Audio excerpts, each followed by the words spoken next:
Hello, and welcome to Depth Perception. We discuss movies and dive into how films direct the way we experience them. We create a perception of sound, a perception of sight, with a dimension of mind.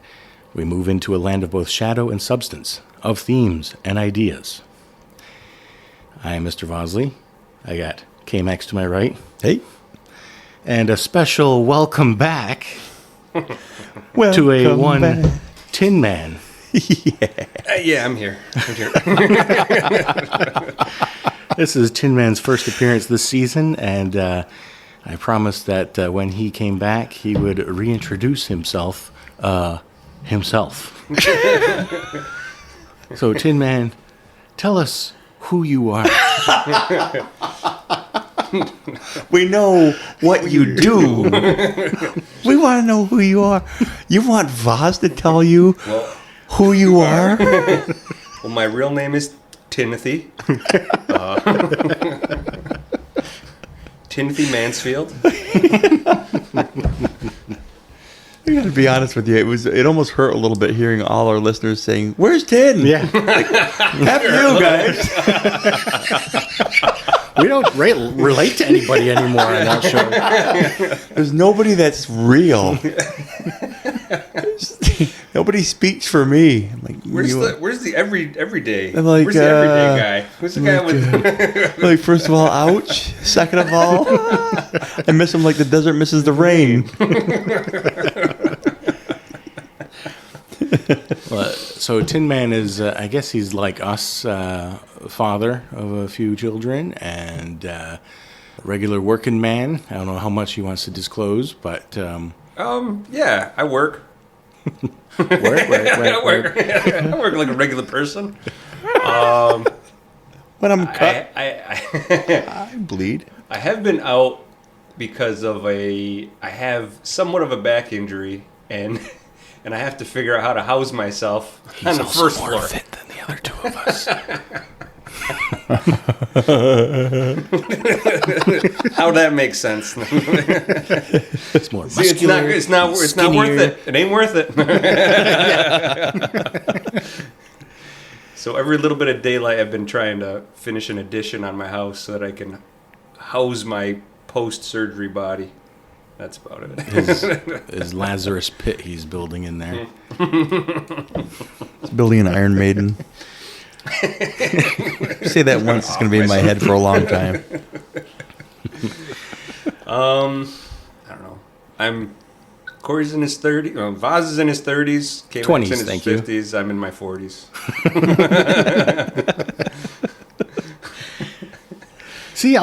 See, we didn't know isolation would start off so positively. I feel good about this. I feel good about everything right now. All right. So That's enough. Let's keep going. That's Tin Man. All right, give it up for Tin Man. Hey, all right. Hi, Tin. My name's Tin Man, and I've been... wait a second. I've been tin this entire time. So today we are talking about isolation. Man. And we've been led here by grief, and some might even say isolation is a part of their grieving process. Today, we are going to use any of our previous movies that we have watched for this podcast throughout season 1, 2, and 3 so far to help form our discussion of the following topics. Ah, so solid. We're going to talk about what isolation means to us, personally. That's like a bell. There's a bell? That'd be the new... And he's back! By the end of it, we're like, isolation is... I chose to be isolated. I don't know if I told you guys. I love you guys.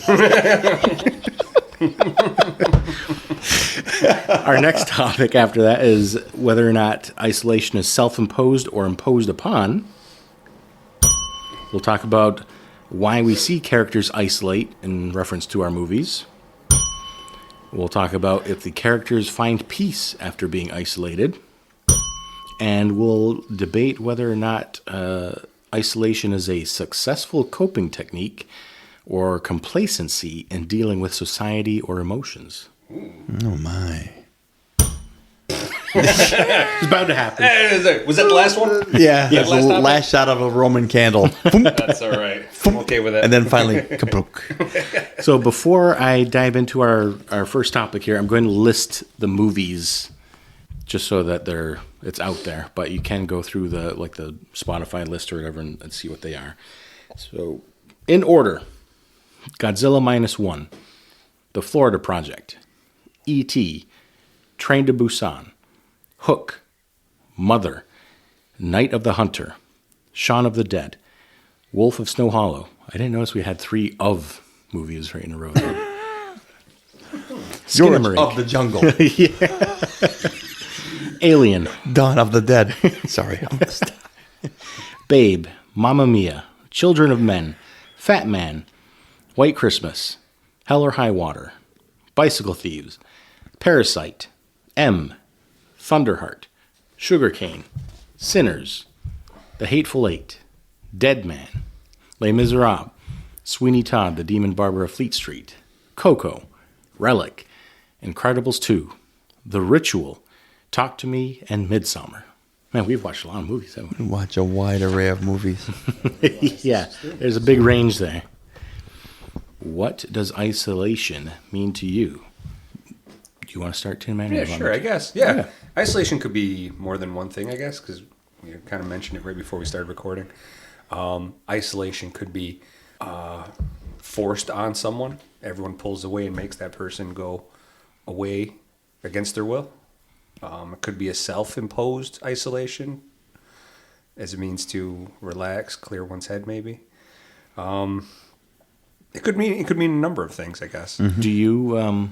Do you feel like you isolate often or not really? I do. I have a moment. So I will say this. It's one of the things at work when everyone's like, hey, it's not really busy right now. We all want to eat. Let's all go get food and we'll eat together. Mm-hmm. And they're like, oh, leave him alone. He doesn't eat with everyone. And I didn't realize that I didn't eat with everyone regularly because I would put a movie on, watch a video, YouTube, and I'd get my food and go hide my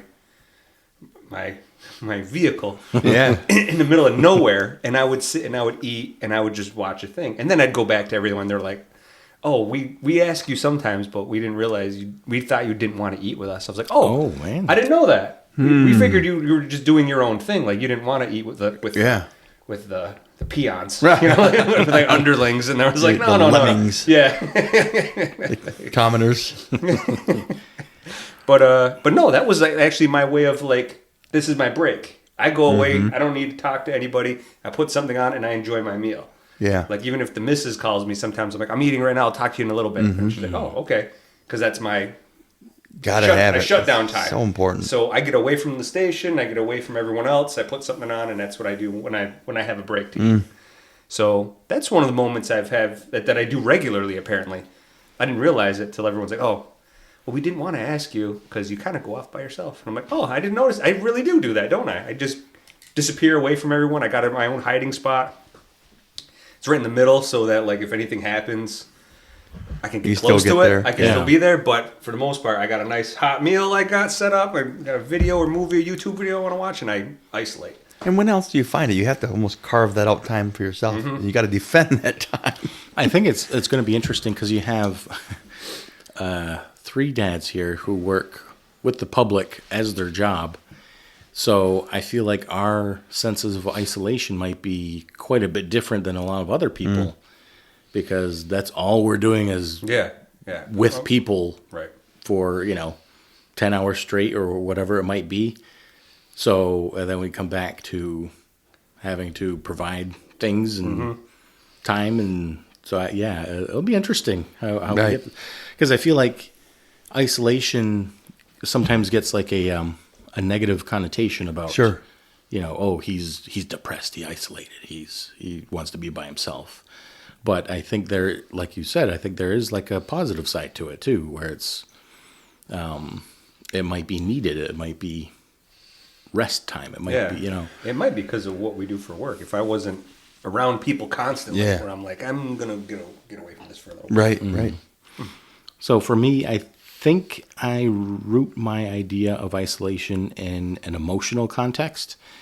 Because I think it is fair to say there's bad isolation and good isolation. And I don't know, maybe it goes by different terms, but because emotionally you could be surrounded by people and still feel isolated.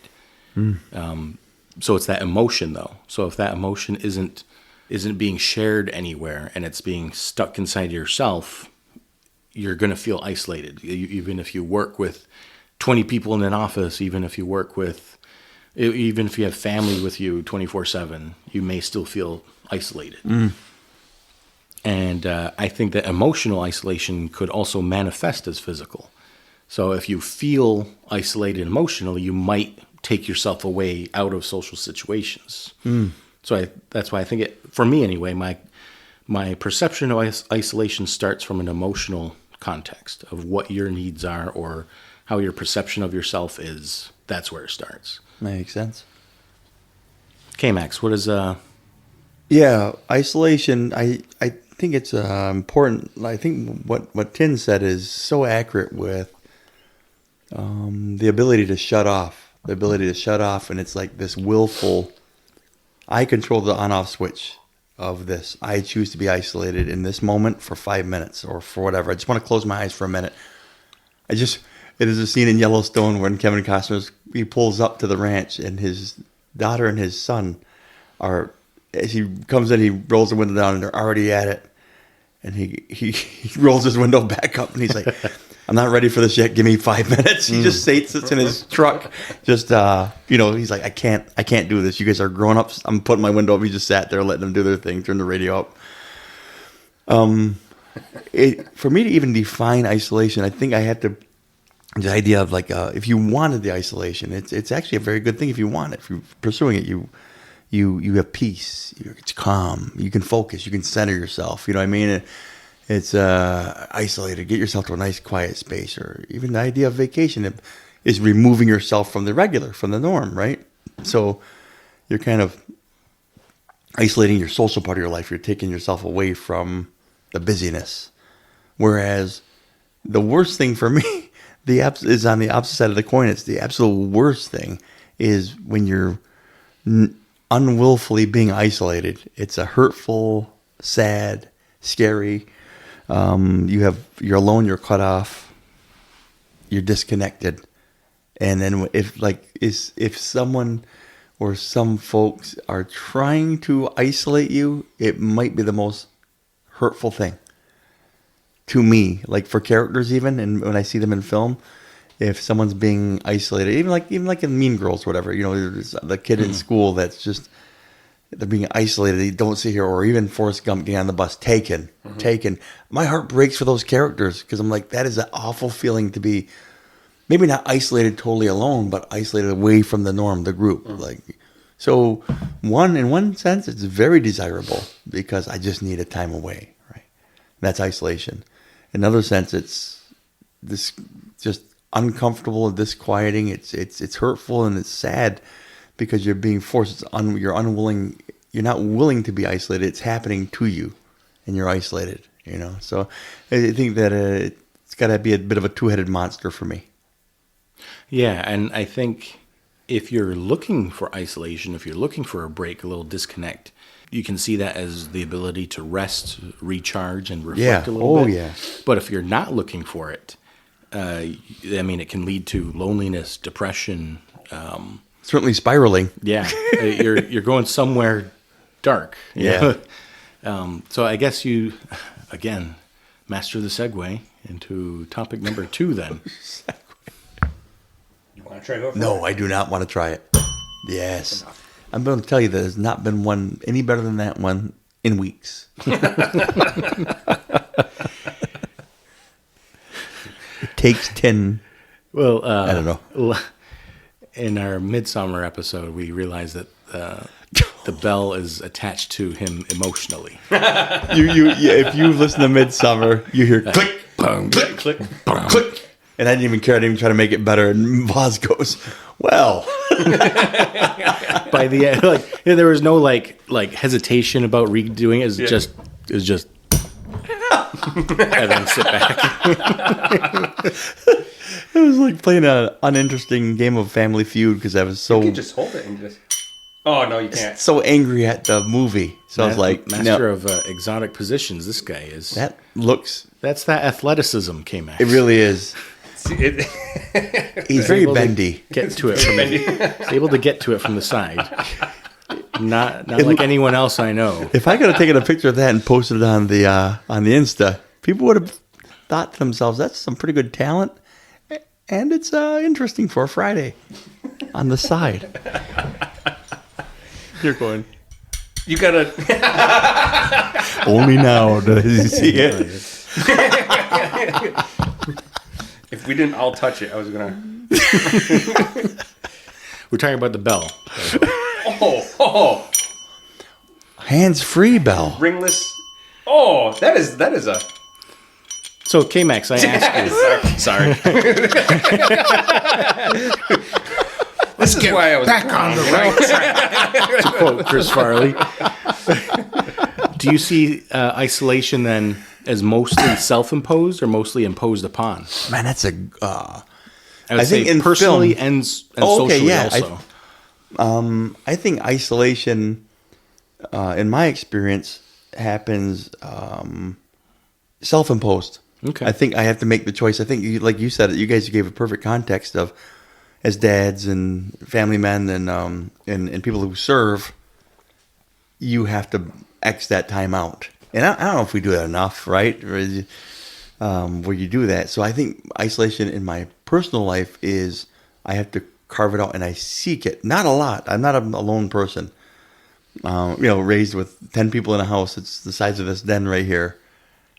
It wasn't time for isolation. So I sleep better when there's a party going on.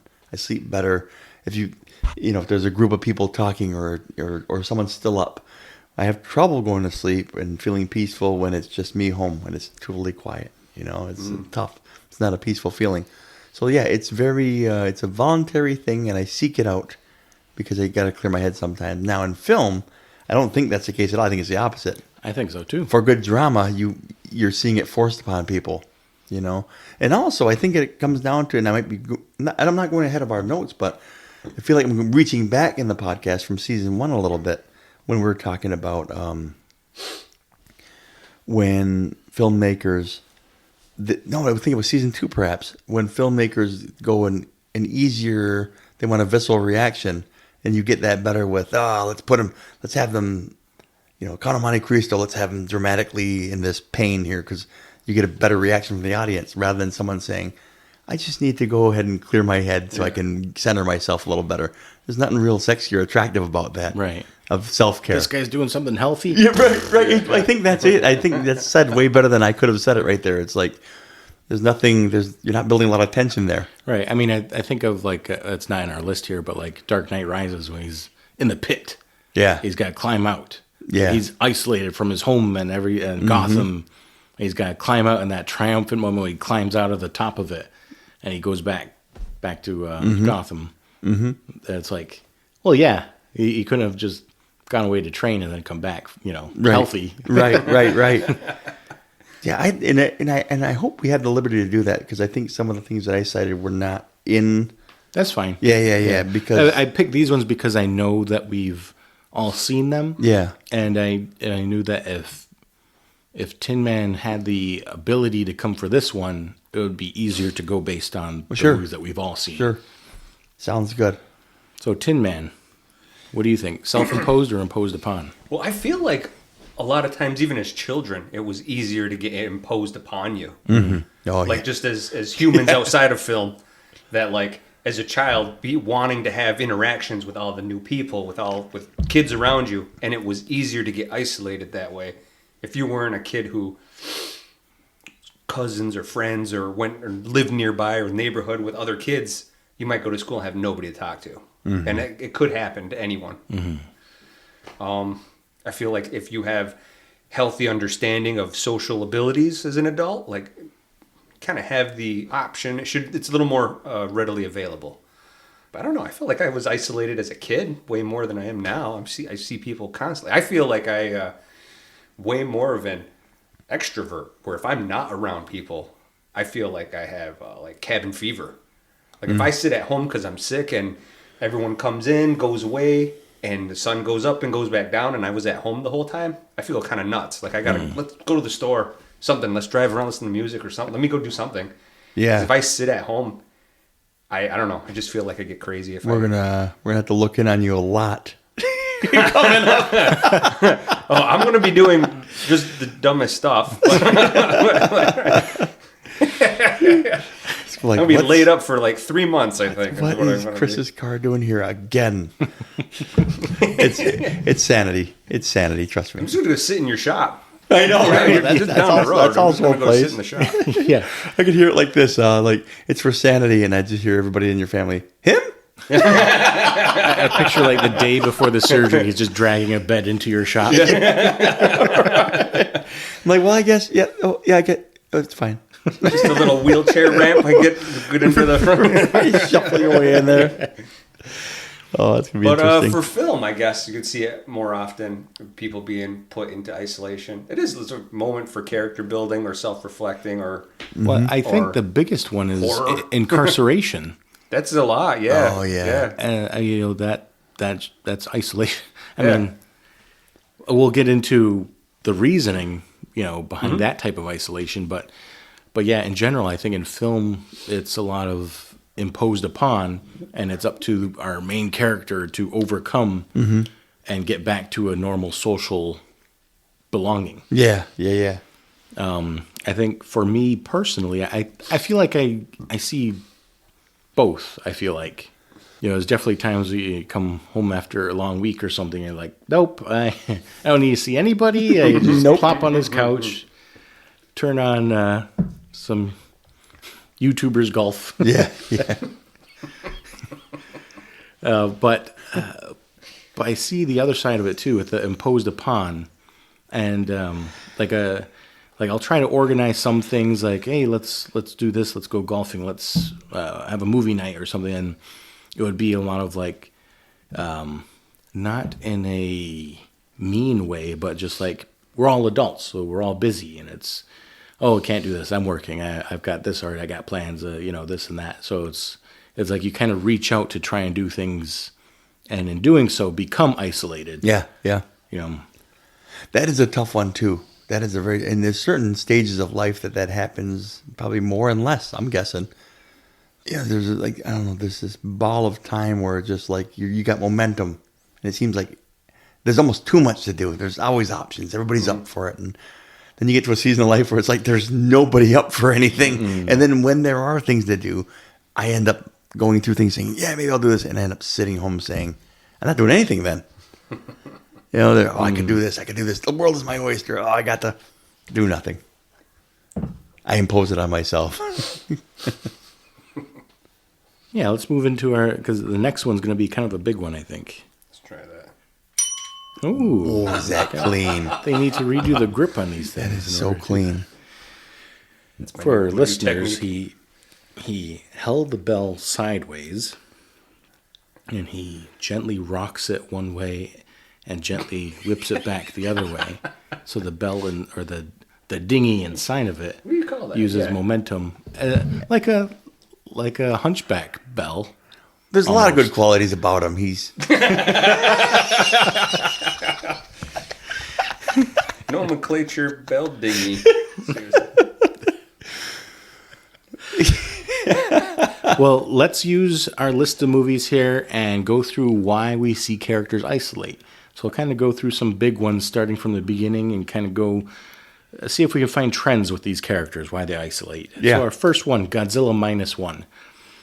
We got our main character, and forgive us, audience, we're going to go through a lot of movies. Right. These names are, we're going to know half of them, if that.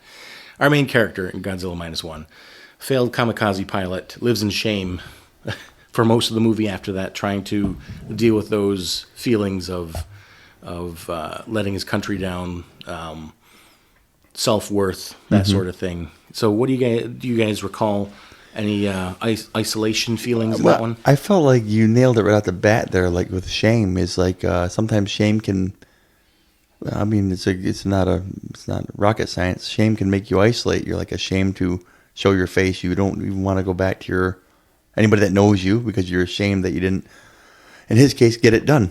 You know, he knows he's going to go back, and it's just so, I shouldn't laugh, but like, if you're a kamikaze pilot and you show up back at home as a failure, you brought shame to your entire village. How did I do that? By being here still. Right. You're a kamikaze pilot. By boosting our population, by boosting our economy, by rebuilding the community. Yeah, it's such shame. Your job title, it's in the description. We lost the war and you're coming back heroic. Anyway, like, you know, I think in that particular movie, shame is exactly it. You isolate because you're ashamed, maybe you're trying to find some peace. You know, I think this is one of the ones already. We start off with a unique one that it's both self-imposed and imposed upon. Yeah. Because out of his own emotions and feelings, he says, I don't deserve to live. I don't deserve to be here right now with this family, with this woman. But also the community kind of shunning him. Was it his own sister, right? That was like, what are you doing here? Yeah. So I think that's a interesting one, but both are in a negative sense, though. Like, he's kind of like a, you know, I don't deserve this, so I need to not pursue happiness, basically. And so that has the negative feelings of isolation. And then also when it's imposed upon, I don't think we're going to go through a single example here where imposed upon isolation is a good thing. And I think you guys kind of mentioned it too, where it doesn't feel good when when people shun you and it's like kick you out of things, pushed on you. Yeah. So that's an interesting one. Any other thoughts on that one, Tin Man? The bell dingy thing is called a clapper. And when did you get the clapper? And I'm sorry, what were we talking about? No, I think he perfectly exemplifies like his internal shame as recessing from society. Oh yeah, so we mentioned like that emotional state manifesting as a physical isolation next. How about Florida Project? Did we see any isolation there? This one's interesting too to me. What's the female's name? Haley. Okay. Remember, because every chance you got, make sure Haley, that frickin' Haley. I think it's villain of the year. My suggestion. I think it's an isolation in a social context too. I mean, you have this whole hotel of people that are in similar economic situations that are kind of separated from the rest of society. They're all. It's almost like a little prison there. Yeah, they're all set up in this hotel, and that's where we're going to keep you just away from society. Just stay over here. So that's how I felt about. It wasn't one person; it was a whole group. Well, that's a good way of putting it. Yeah. And even Willem Dafoe's character is kind of isolated from his family, even like his son in some ways, and certainly his estranged wife. He almost carries the burden of doing it willfully. Willfully isolating or willfully putting himself in a position of like caretaker for these people who can't seem to care for themselves. His character is one of the most people I feel the most compassion for in the 3 seasons. That character right there, it's like he's trying to best way he can with limited tools. It seems like keep it together for these folks. I think it's cool. Well, I don't know about cool, but you see him as one of the most reasonable people in there, and then when he can't just hold it together when his son is there, you realize like, oh, he does have his own issues here, and he's the caretaker of these people because he's he's got this situation going on. How about E.T.? Well, obviously the alien being left from the ship, right? That's he's left. They leave him. They can't get more isolated than being left on a planet. And even though he becomes friendly with Elliot, it didn't feel very good to be left alone in a strange place. I wouldn't think anyway. Although one time he was pretty buzzed, he looked pretty happy. If I could be honest with you. I just watched this one with my kids for Halloween, and I keep saying when he's like, "Be good." I think during our discussion, E.T., we mentioned how the extraterrestrial was kind of like a reflection of Elliot. So we can also say Elliot, I think, was a little bit isolated too. And even, I think the kids in general, because their dad leaving, they're a little bit on an island with the three of them because the mom was going through a tough time with the father leaving and just trying to hold the house together. No fault of her own, doesn't have the time to just be present emotionally for the kids. It felt like anyway. And so it felt like those three kids were kind of left to their own devices a little bit. Do you think we see any isolation in Train to Busan? Oh, I'm recalling it now. I'm probably the same time as Tin. I see him like, when I think anytime you have kind of a split family type of a thing, it seems like the little kid is the one who's kind of isolated. Like mom has this opinion about this, and dad has this opinion about that. Bringing a present, and the kid's kind of just like by himself. Like, oh, thanks. I have one of these already, but all right. And then both of them kind of almost using the kiddo like a bargaining chip a little bit. Like, you're gonna bring him here, you're gonna go there, and he's like, yeah, and then tells his assistant, go video the game for me, or whatever. And I'm thinking of the right movie, right? Yeah. Yep. And I felt like the kiddo was isolated. I think you can also see the father isolating himself a little bit. And I think this might be a little bit sneaking into our last topic of whether it's complacency or coping or whatever.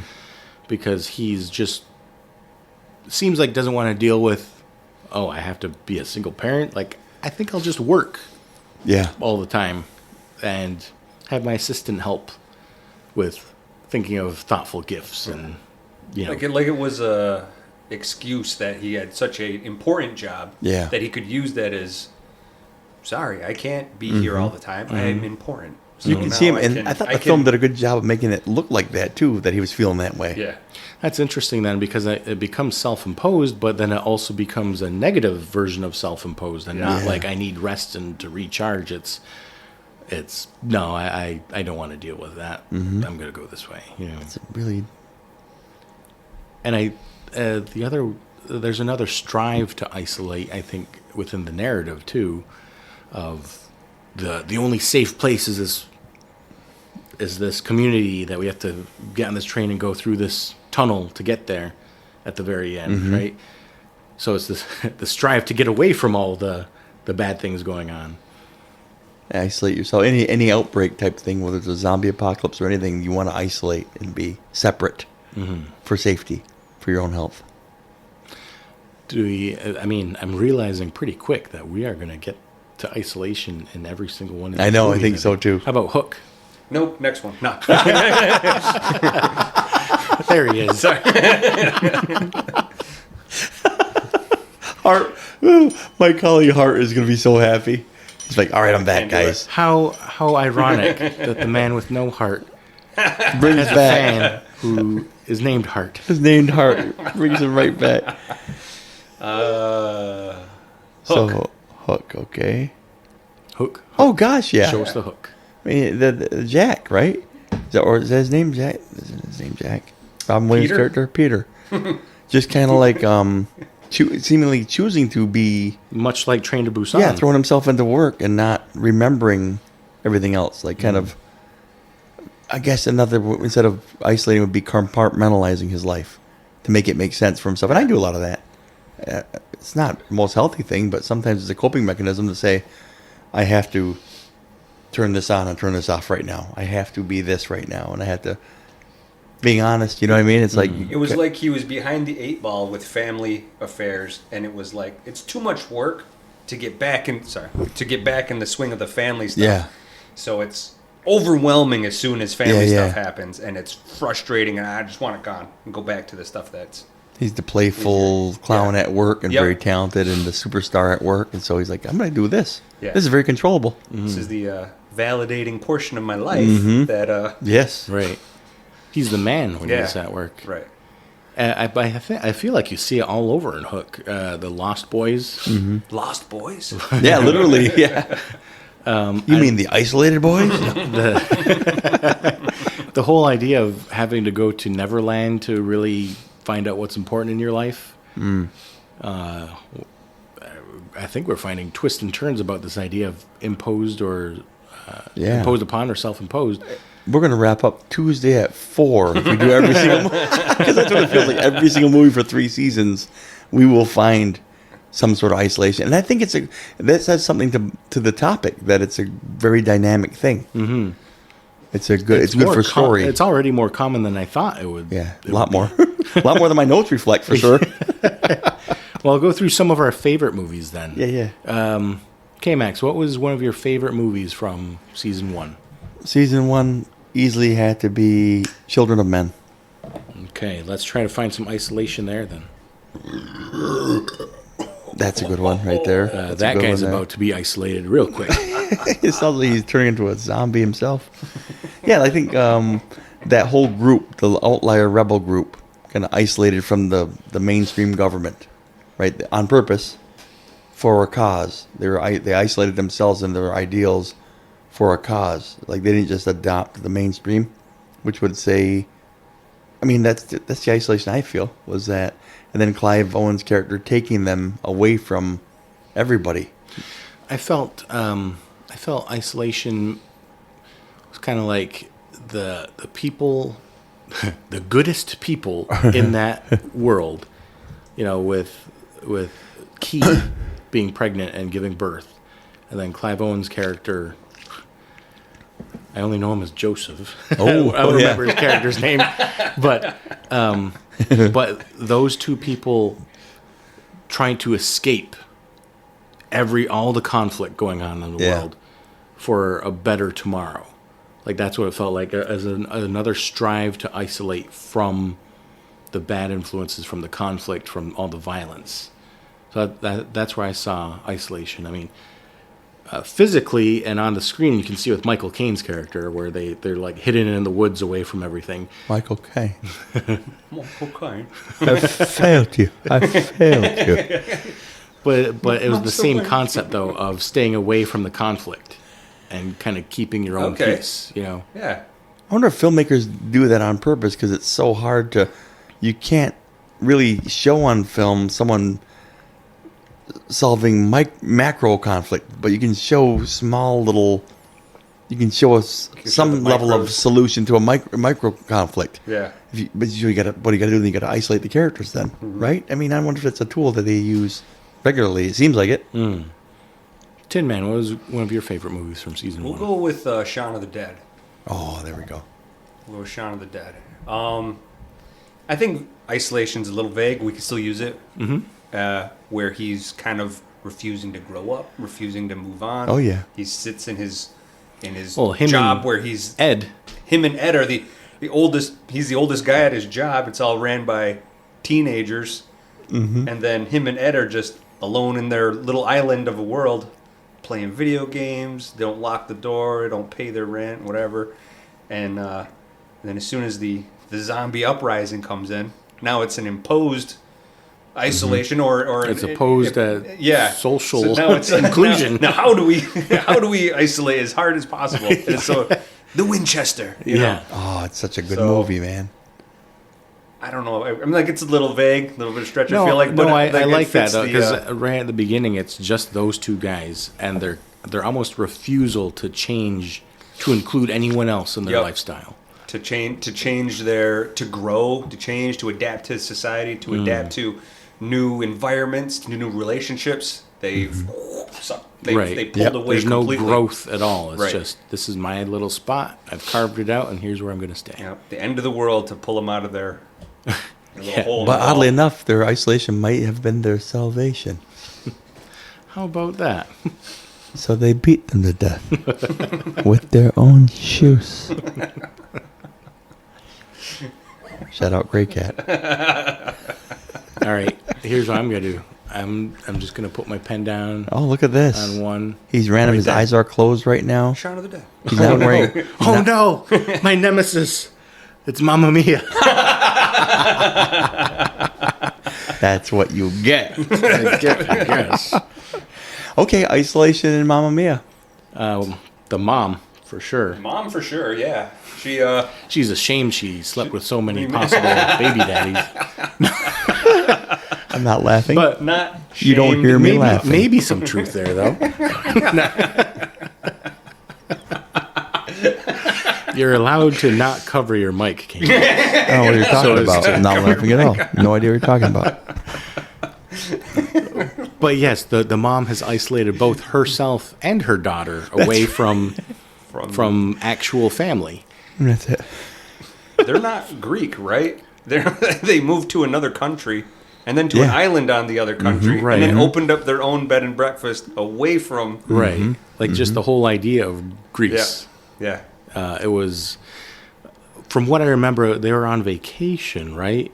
And they just she happened to meet other men on vacation, and then she just stayed there. Is my Seems like it. memory of it. So it's already like she's kind of escaped to this paradise and decided to not return to Stay in Neverland. normal life. Yeah. Yeah. Stay in Neverland. The guy in the the boat, daughter. the one dad that pretty much lives on the boat. You can't get much more isolated than that. Who was the boat dad? Skarsgård. Skarsgård. He's Skarsgård, yeah. And he like Stellan? comes Stellan swashbuckling off Skarsgård? the crow's nest or whatever for his introduction. Is that the guy from Andor? Probably. What do I sacrifice? I Have I haven't lost? watched it since. You haven't? No. Since it Oh. was released, so it's been a I'm couple like, years. what? I haven't seen it. What? That's a young Joel line. Oh, I thought that was a freaked out R2D2. I didn't know I had that in my arsenal. Yes. Yes. Oh, goodness. Let's do one more round each then. Our favorite movies from season 1. Oh, let's go season 2 now then. Okay. Where's the cutoff? I don't remember what. Our last movie of season 1 was White Christmas. Okay, So season anything 2 is- after that. Might be a couple rounds. let's see. Let's do 4 more movies. Okay. Okay. Hateful Eight. Ooh. Okay. So I really like that movie. Just outright like the movie as itself. One of the movies I was looking up wasn't movies that we watch, but like isolation, movies that have themes or isolation is involved, was The Thing. And The Thing was one of the inspirations for Hateful Eight, where nobody knew whose allegiances, values, or intent in this group of people. Nobody I knew like who was on their side, was lying about the plot, or lying about their what am I trying to say? You know what I mean? Their intentions? Their intentions, Yeah. yeah. So it was kind of up in the air, and as like more things got revealed, more shots were fired, more people died, more alliances were made or truces were broken. So there was some, I guess you would say isolation, but it was like a protective, keep you away from you away from you away from me. And then it was a lot of like playing this game of not letting anyone too close because they could stab you in the back at any time. Yeah. So I like that idea for that movie. If I were to put isolation in this movie, that's Sure. what would allow it. And I think I'm going to go because I'm going to piggyback on that a little bit. When you're doing crimes, you prefer to be isolated. You don't want everybody to be, hey, everybody, I'm doing crimes. I'm robbing banks. So Yeah. hell or high water. Yeah. The two of them, there's a secret, secrecy there.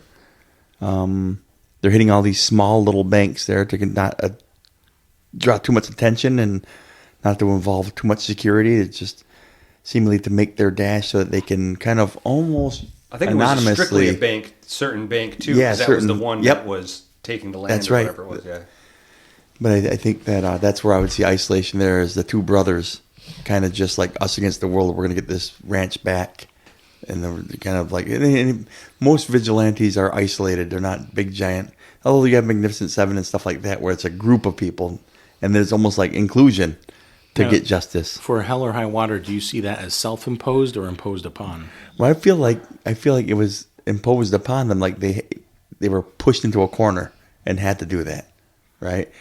It could be self-imposed that they don't want everybody to know that they're doing it, that they're not part of society. They got to kind of be outliers to fix something in society, fix what's happening with everybody, with the group. So they had to kind of step outside. So that's the exact point I wanted to get to with the self-imposed or imposed upon, was this idea of, well, you put me in this position. I got no choice but to act a certain way. That's a very movie thing. Impose this isolation. And so does that become imposed upon then if it becomes your reaction to it? Or is it because it's your only choice but to do that? Man, that is... In their case, I mean, it's not their only choice, but right. They make it so it works out for them. But like, at what point do you say, no, you did that on your own free will? You may have done it as a reaction to certain things imposed upon you, but ultimately it was your own choice to step away, to step back, to push people away. That's interesting. I think for us, we can see that, but because the characters are who they are, they're half outlaws as it is. They grew up rough. Their dad beat them, and they had to. One of them killed the dad, right? Just to so they could live somewhat peaceably. But with that type of character in that environment, that's where you get the mindset of like, there's no option. This is what you've left me to do. So I think the more reasonable, understanding people have like, well, we can also do this. They're like, no, this is where we got to stand. It's like, the only way. Yeah. The only way. I like the H in there. Well, I feel like That's Rambo. my Jack Black impression, by the way. Like Rambo kind of a thing. Like they pushed him too far. Almost like Gizmo then too on Gremlins. Like when he's putting the headband on, like they pushed him too far. They forced him to do this. You know what I'm talking about? I remember. It was like a Rambo reboot, and that scene from Rambo was like. He had to go out on his own. They forced his hand. Now, what did he have to do? He couldn't go and get the bad guys with the military. That's where he got his training and got all of his awards and accolades for Rambo. They forced him too far, and so it forced him to be isolated. He had to go be the vigilante. That's what I think about when I think of, was it forced on him, or did he decide to do this because he wanted justice faster? They even were willing to go, we can all die, us two, for our family's sake. And so they put all of this on them. Like, we're going to put all this on our shoulders, separating us from our family so they can be the beneficiaries of all this. Yeah. And if that means one day we all die, so be it. And they both seemed okay with it. They both had peace about it, it seemed like. Right. I think it's interesting then, with them willing to do that to secure his family's future, you look at how the family lives after that transaction goes down, and his family's isolated. They got the drills, the fields, the drills, whatever they're called. I forget they're called. The oil rigs? Whatever they are. Rigs, yeah. The turbine pump things. Yeah. I know they got motions. But the family is Google. Physically isolated from society still. Yeah. So like it's hard to say whether it will. I mean, typically you see a reintegration back into society as a win. So when they remain isolated, it feels odd to me at the end of Hell or High Water. Yeah. Because yes, I guess their financial future is secured. I don't know what that means for them emotionally though. Because the father was willing to die to do that. Right. I mean, you can talk about how much a present father is worth in terms of dollars, and I don't know, can you put a price tag on that? Right. All right, let me see. And here. how broke are they, man? I mean, it's USA. Nobody's starving to death. Without being mentally ill or... Yeah. I mean, his son was in high school. They had a house. The mom had a house, right? And he had a house. It's tough to say. I mean, we had that discussion with the fatherhood episode too of this big gesture and like kind of like an out, like, if I just take care of you financially, I can how about I do this one big can leave, thing right? at the end, and then I can peace pat my out back, after that, I right? can pat myself on the back for being a good dad now. That's and right. I guess that does kind of work its way into isolation in this conversation then of, calling back to that fatherhood episode of characters being okay with that and whether or not it's like, oh, that's my noble thing I can do for my family is, sacrifice myself or whatever. And I know we discussed that mindset not being, like, how about you just, I don't know, play catch every so often or Right. Pick up a mitt. Yeah. And so for isolation, I mean, we'll get back at the number 5 topic of whether it's a successful coping technique or complacency. So that'll be interesting. All right, so let's see. My movie then for season 2. Ooh, I'll go Dead Man. Oh. That's a journey of isolation right there. And it's super personal because we discussed that movie as like his spiritual journey of accepting death, right? Mm-hmm.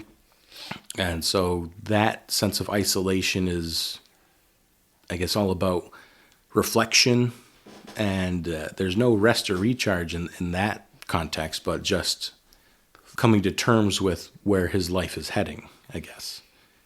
Would you guys say that's self-imposed or imposed upon then, if he's on this journey of death? I would say imposed upon, because he tries to, I don't know, like if he's dying or dead, I don't know how he got there, but he's in this vague, like weird, ethereal world that he's kind of in and out of, that stuff's happening around him and he's kind of just adapting to whatever's happening. I'd say it was more imposed upon, because he tries to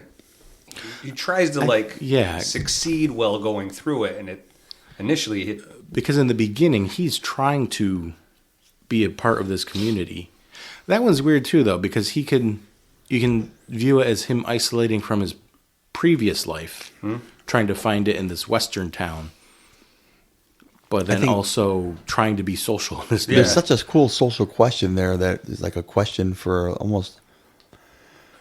it's almost a political question when it comes down to it in this case, I think, because it's like, is it forced on him? He's got a job promised out in this place, so he's going there for employment to better himself. But it looks like his pursuit there is a little bit less self-imposed. It's almost like he's going out of desperation, right? So if it's desperation, then it's been imposed on him. It's like he's going for a job. He has to go out there. But then as he pursues it, it looks a little bit more like it's a quest of his own doing. So then his isolation is self-imposed. But I feel like it's a social question that how you answer it is like, is he noble for pursuing it, or is he selfish for pursuing it? Mm-hmm. And that's how I judge if it's self-imposed or if it's been imposed on him. We talk a little bit about that in grief. Is it selfish to give into your emotions so unapologetically, or is that just part of your grieving process? And I think you can kind of see that with our character in Dead Man then, I guess, is that good of him to try and start fresh somewhere else, or is he leaving family and whoever else behind his previous life? doesn't explain why you came all the way out here to hell. I was trying to remember that line. I can't remember it. We need someone really weird for this role. Perfect. Crispin Glover. Oh, I was going to say great self-awareness, Tin Man. K-Max, let's talk about season 3 here. Talk to Me or Midsommar? Oh, gosh. So maybe again, Talk to Me. Obviously, I'm going to say Alone in Their Grief, especially our lead character. I can't remember her name. Mia just seems to be, I think it's forced on her, right, with the suicide of her mother. I think that the movie at least plays out that is her psychic wound. That is what drives her down this path. Mm-hmm. Now, whether she handles it well or not, whether she's doing it the healthy way or whether she's doing some things that continue to isolate herself. That's debatable. But it seems like the inciting moment is something that was forced on her. The mom, that moment, that precipice of her mom killing herself. That's my tie with. It seems like her mom understood her. I think she felt seen and heard from her mother. I think the movie we can kind of see that or infer that at least. And so then now she's spiraling. It's like a ship without a sail when you lose that true north person. So I think that isolation was forced on her. Yeah, that one's interesting, and I think I agree with you to some extent. Like I had the inciting event for her, yes, imposed upon. She had no control over her mom committing suicide, and I think the next part is a little tricky for me because I do think that it was self-imposed. Like you had different checkpoints of where you could make a better decision and you didn't. Mm-hmm.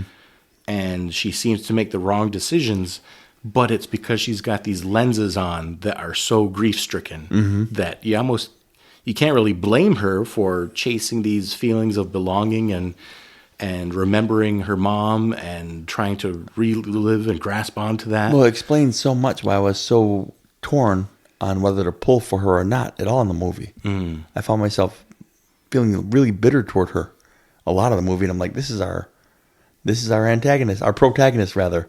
I'm like, not mine. Yeah.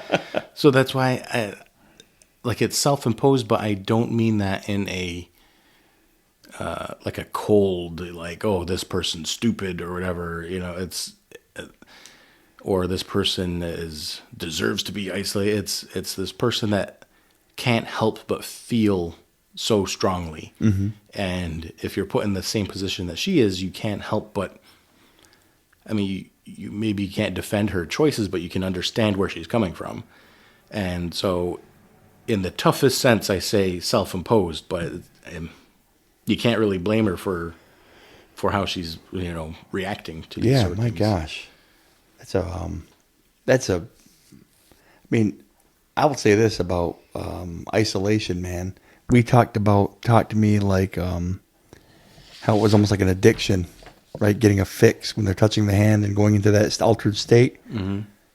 And with addiction, it almost seems to be like take on a mind of its own, addiction in general, that forces you to isolate. Like addictions do that. It's like, you don't need them. No one understands me, or you're all out to get me. It's an isolated feeling. So I think the filmmakers really played with that really well.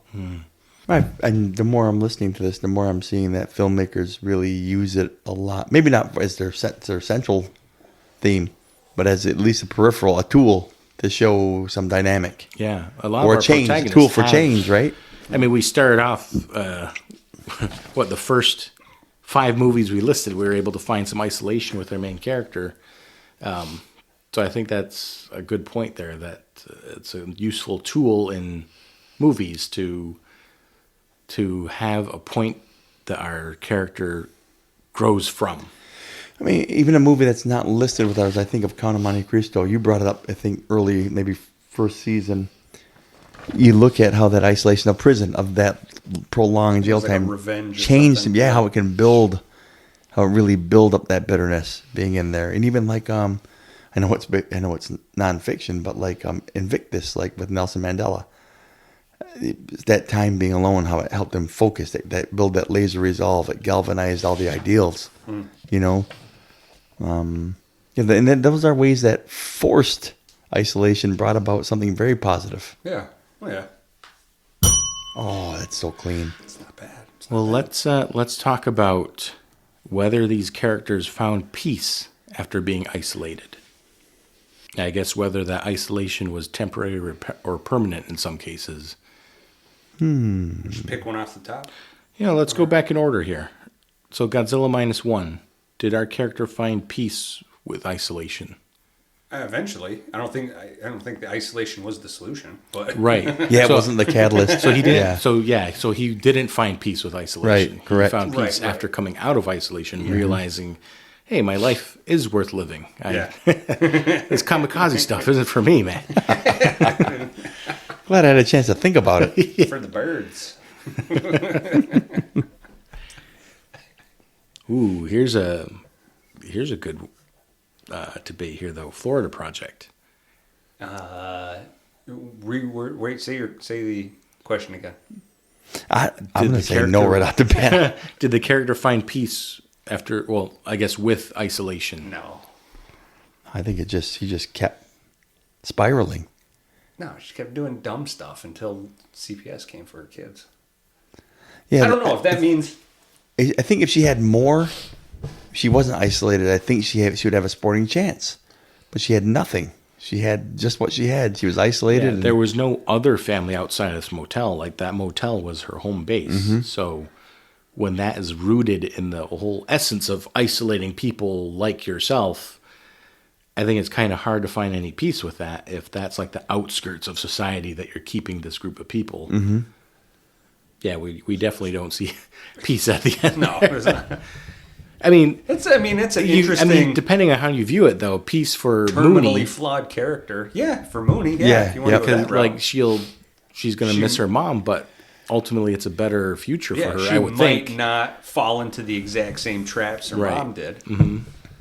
I mean, that goes back to the question of, when someone sees CPS or hears that, is it a dirty word or is it a good word? Or is it a heroic word? Are those letters swear letters or are they healing letters? Mm-hmm. I know You a bunch of... I deal with a lot of CPS workers. There are really good ones, and there are not as good ones. Yeah. So I Yeah. You know who you are. I'm talking to you. Right. Yeah, for sure. Nah, so I don't want to say anything too Yeah. condescending. How about E.T.?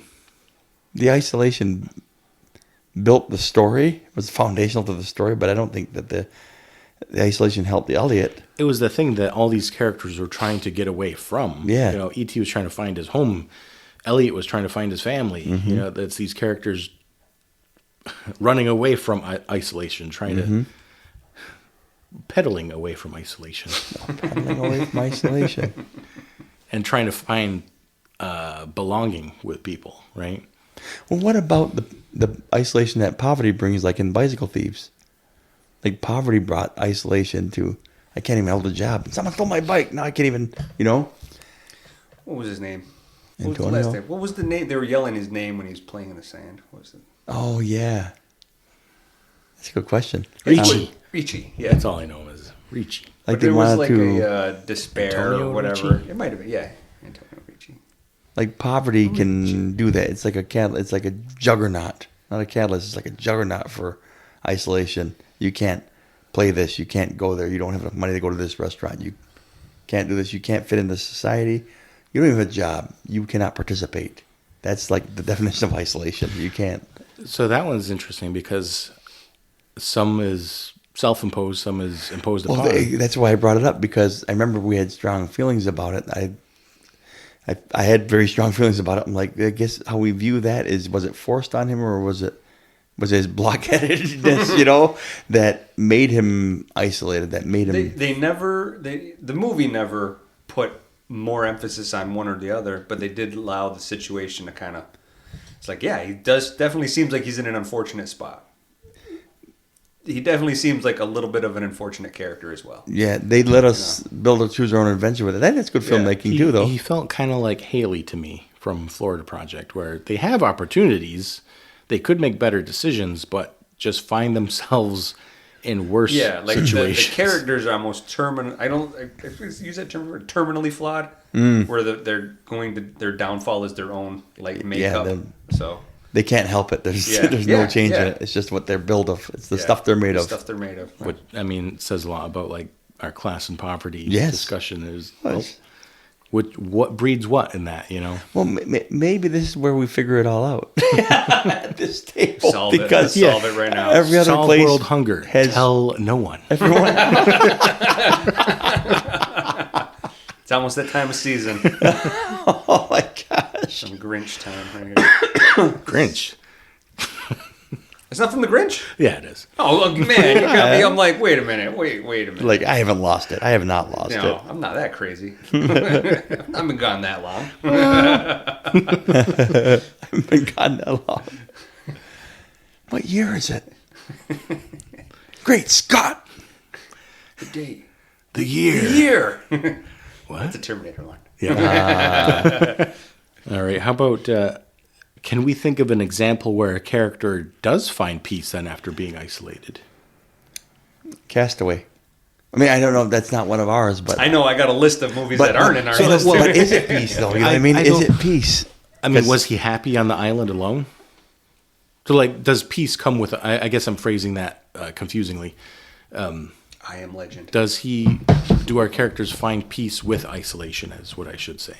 Oh, I think he found You mean, does he use isolation as a tool to find peace? Yes. Oh, okay. Okay, so he's not using... Because I don't think he finds it in the isolation, certainly. But I think among other things, he finds it because of it. You know what I mean? Like, it led him to the place. It was the broken road that led him to the redhead, with the fiery redhead with the wings on her truck, you know, at the end. Mm. But, man, when he's on the island, he's got anything but peace. He's just longing and hurting and sad. And then he's just surviving. And then he sees his life that what could have been. And it's just like one of the most gut-wrenching dynamics of any two characters I've ever seen. Like, she still loves you, but she moved on and she had to. Mm-hmm. That was a hard scene. There's a movie called Brothers with Tobey Maguire and Jake Gyllenhaal that I don't want to watch it because of the premise. Yeah. It's one character he's goes supposed to be dead at war. She believes him dead at war and then marries his brother or whatever and then he comes back and it's like, well, now what? You know, there are ethical questions and I'm like, that's a tough one. It looks interesting, but and he's one of my favorite actors. Which one? Tobey Maguire? Yeah. Yes. Well, Tobey Maguire for sure. Gyllenhaal was already taken. So I think, we struggle to find anyone in movies out of the ones that we've watched that find peace with being isolated. So like how we discussed in the beginning, ourselves want to be isolated to find peace, to recharge, to rest before getting back into the daily grind. So it seems like the common thing here is that the isolation, in order to be a good thing, is only temporary. Because so far we haven't found an example where the goal is isolation. The goal is I just want to be by myself and I don't want anyone else around me. So far. Yeah, I think the closest one I can think of is Into the Wild. Okay. Where it ends up taking his life, but he was truly happy. I mean, the non-fictional character, his journals show that he's never been happier than when he was absolutely, even though he was dying, starving to death, his journals, he found in his words, found true happiness. You know, so, I mean, that's the closest thing I can think of, like the isolation helped him see that it's possible and that even in his darkest moments, he's like, I'm me, I know who I am right now, you know? Into the Wild, and I thought of also Count of Monte Cristo, like the isolation shaped him into a totally different person. Yeah. Now, it was a vindictive son of a gun, but he did get his vengeance in a nice, yummy way. Yeah, that is but interesting. It wasn't the goal, or it's through the isolation created this character, but it was forced upon him, the isolation. Yeah. I mean, again, we can debate how far that how far that imposed upon aspect goes, because he had those unfortunate things happen to him, but then he chose to spend $1 billion on a castle, and he chose to do this, he chose to do that, and there's different steps. It's not like it's one decision and it's either this or that. It was a bunch of decisions along the way that you think, well, at what point do we say, okay, the rest of that was all you? Right. Well, I think of Gatsby too with that type of thing. Like, you have this inciting moment where he's cut off from I don't know if you would call that isolation, but he's certainly cut off from a relationship with Daisy. So he builds this entire fiction to win her back. So it's like, did the isolation power that? Yeah, maybe the very first bit of it, but after it was just being like the sociopath. The rest of it's just pure psychology. Abnormal psych. There is a movie, I don't remember if it's this season, that, yes, it is a season, a movie called Mary and Max, where there is a character that seems like his goal is just to be isolated, just to be by himself. That's all he's ever wanted.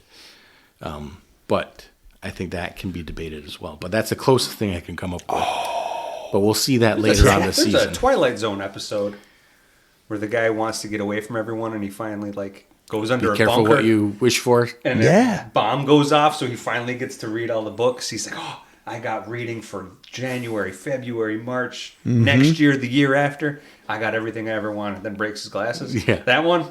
But Treehouse of Horror episode with that too. Well, and I could do anything I ever wanted. The movie that's never been seen by anybody that I know, The Banshees of Inisherin, where he one day, that's only the two friends in this village, and the one day he goes to get his buddy to go drinking, and the one day he doesn't find him running around. Finally sees him at the bar, and he goes, "Where the hell you been? We went to your place at 1." He goes, "You did you?" He said, "No, I showed up there and you were there." He goes, "You were? I wasn't, was I?" He's like, "What's going on with you?"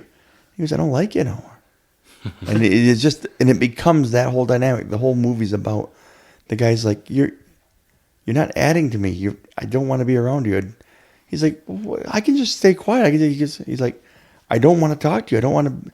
It's just like constantly. That's his goal. Is he wants to be isolated. Colin Farrell, right? Colin Farrell, and then something Gleason. Yep. Brendan Gleason. And it's just brilliantly acted, and I love it. And so many people that I've asked to watch it, they're like, "You're nuts." And I'm like, "Yeah, I think it's good, just because it's so well acted, And what it is you're dim. I'm at a point in my life right now where I want to create and I want to do this and this. So I just want to be alone. You're not adding to that. You're taking from it, and I'm just going to keep treading water with you if I keep drinking with you every day. So I got to cut myself off from you, and it's not the drinking because you're still drinking with other people.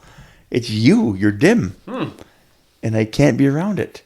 And he doesn't know. He goes, "You used to like me." Is it funny? It is funny. It is touching. It is dramatic. It's wonderful. And I haven't found anybody to agree with me yet.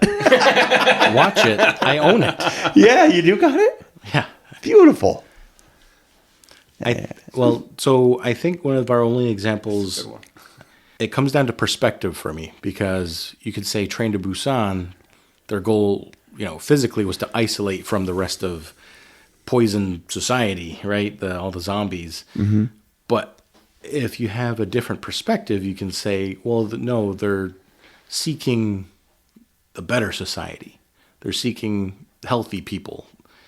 And there's been a couple movies like that we've said where they're getting away from society, but if you have a different perspective, different take on it, it could be, well, they're getting away from the bad influences and they're trying to join the better influences in their life. So it starts to come down to perspective for me. The bell. Oh. The blessing. The blessing. I pledge allegiance. Play ball. Let's have a little debate here, but is isolation a successful coping technique, or do you see it more as complacency in dealing with society and emotions? In film or in general? It could be both. So, we're talking, loneliness versus comfort. Is it healthy? Is it unhealthy? That sort of thing. I feel like in real life, it's going to be used more as a healthy coping tactic, at least for regular healthy individuals, I guess, or ones who are regularly social. The ones that seem to have a choice. Yeah. So like autonomy with people that have regular jobs, steady income, a family, where they have the option I'm just saying, to not step away. even if they don't, but if they have like a, I don't know, like a healthy understanding or healthy social dynamic, social environment, social life. Because in movies, a lot of the stories pushed off on conflict. Like, what is making this go? There's got to be something out of balance for the conflict to rebalance or to find equilibrium or find a conflict solution. So I feel like the state in which most of your characters are going to be in isn't going to be in the most enlightened, healthy versions of everything. It's going to be in the tumultuous, unsure conflicts, situations. So That makes sense. So I feel like isolation in movies or isolations in stories are going to be negative. Like, I see them as exaggerated. oh, that's a good way to put it. Yeah. I think that you see characters become isolated in a lot of movies only to be reminded of like what's important, what's healthy, what is going to improve my character. And then it ends up escaping from isolation in whatever context. It could be incarceration, it could be stranded like in Castaway, it could be anything. They're put in an isolated position and find the ways to get out of that isolated position, is what it feels like. I think to some extent you can see that as when we, in our personal lives, isolate to recharge and rest. It's kind of the same idea where you isolate, but then while you're there, Tin Man, you mentioned like, oh, I get stir crazy, I get cabin fever, I gotta go back and do something. I gotta get socialized again. Yeah. Did we both say socialized? Oh, okay. It's weird. We finish each other's Sentences. You suck.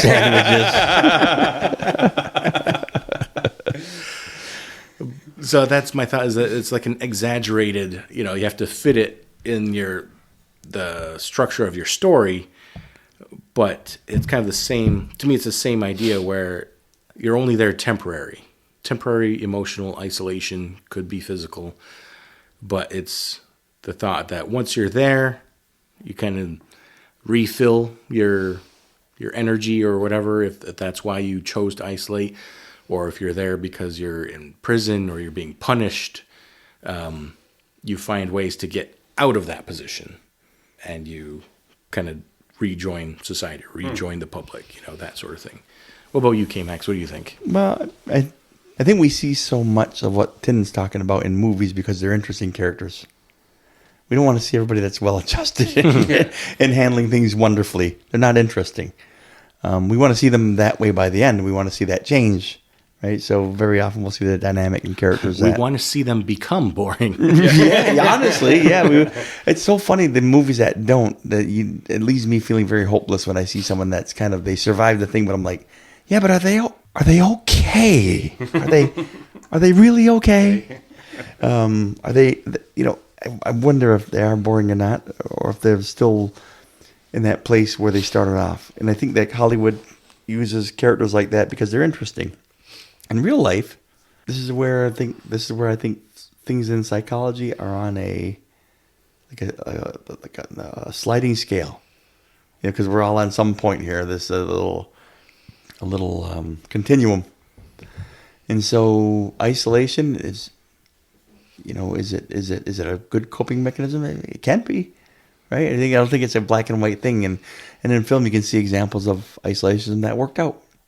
And even vacations, I can isolate myself, and some of them are a little more recharging. Some of them are a little less recharging. It just depends on. Again, it's a continuum. It's did that isolation, did that 5-minute time out at lunch, was it helpful this time? There's all kind of variables with it. Did I use it the right way? Did I have a plan to reintroduce myself, to reintegrate myself, or did I just do it saying I got to get that heck away from everybody, leave me alone? And there was an reintegration plan. So I think it's very wide. It's a very wide definition of what it is when it comes to anything with mental health.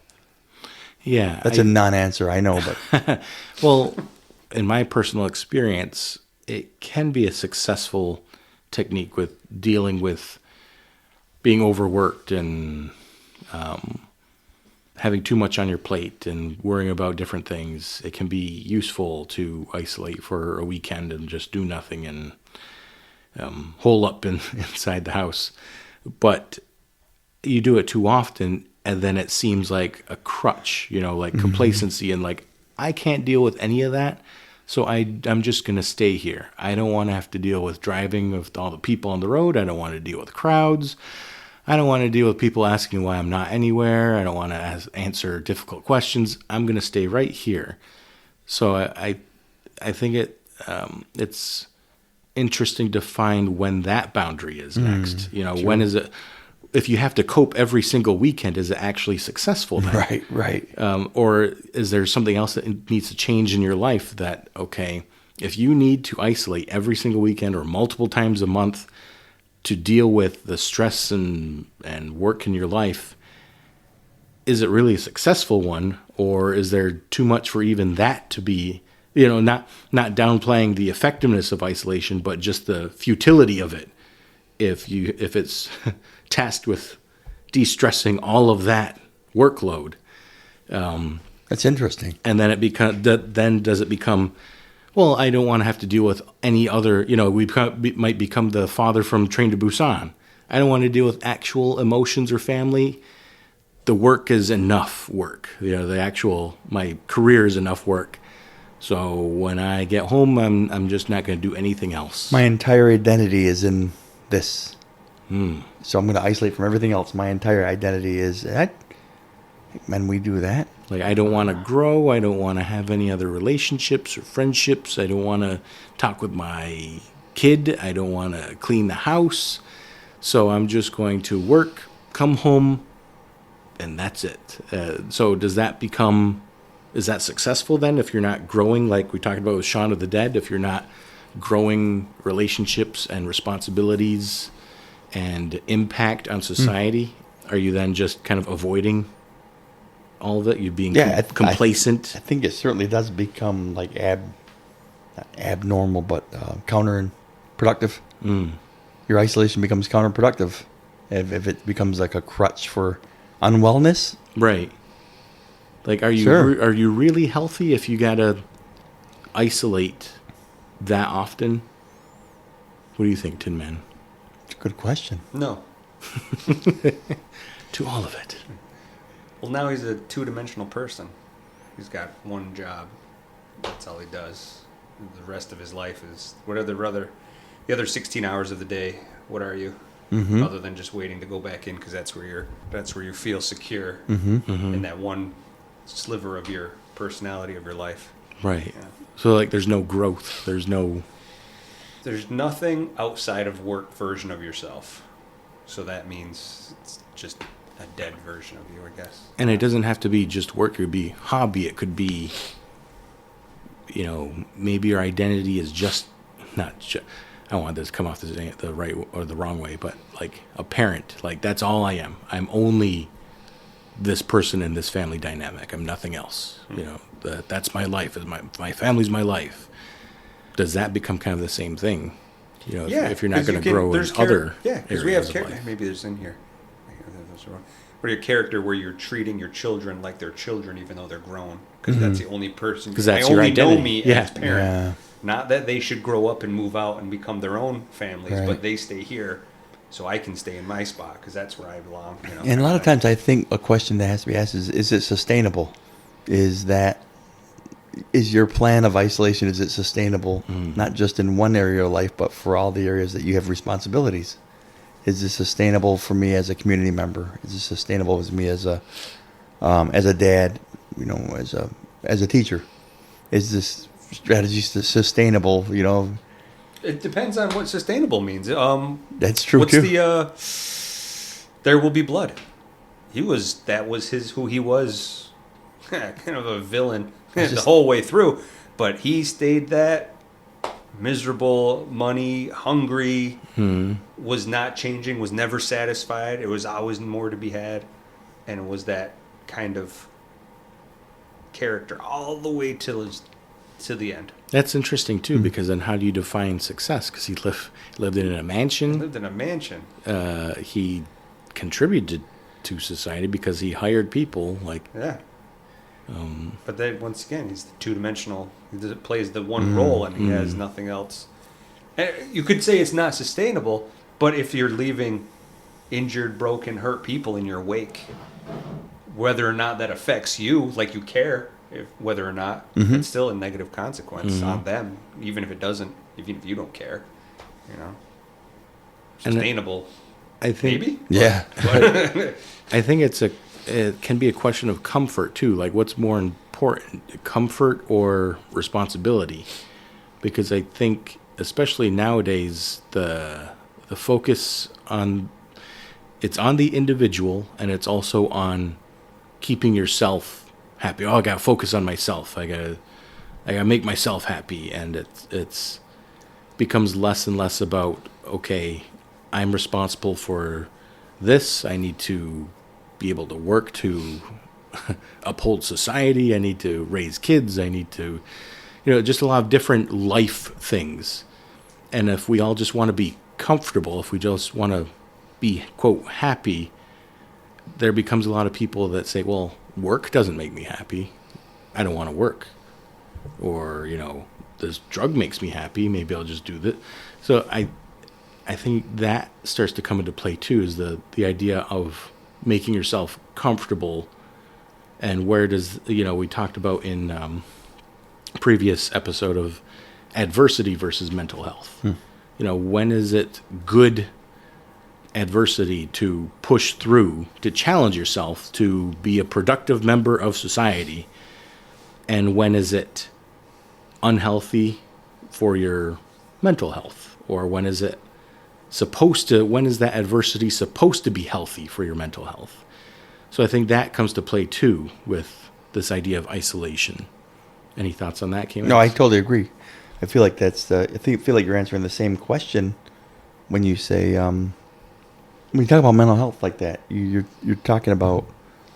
To me, mental health just isn't happiness. Right. That's not the same thing to me anyway. Well, and honestly, also, to come back to the word sustainable, is you're contributing. I don't know what all contribute. We would probably sit around here and talk about it. We have different definitions of what being wellness means. What wellness means. I think we know what wellness isn't, though, when we see it, like homebound and not participating and a hermit and sheltered and not giving back to the community somehow and not serving or not, again, it's easier for me to find out what it looks like, what mental health doesn't look like. What it looks like is, smiling and family and giving. But what it doesn't look like, when you can see someone who's struggling and spinning their wheels, it's like when they tell you what they've been up to, and it's like there's that little bit of cringe because they're like, I've been fine. I don't do real well with this because. So I said, and I don't want to ever say it, but I'm like, your answer is to just not see people, right. Or your answer is to just not go to school or not to go to a job anymore or right. not to work. So you just don't want to be a part of life? I mean, do you realize what you're describing right now? Right. And I guess, again, where we can all see it when there's disorder. It's harder to see when someone's, because then we're judging someone's ideals if they're doing well, they're adjusting well. But we can see sometimes when the red flags go up, we might not talk about it or identify it, but we all have that little moment, a little flag goes up like, ooh. When you see someone you haven't seen in a while, you're like, what have you been up to? I don't see people anymore. Oh, wow.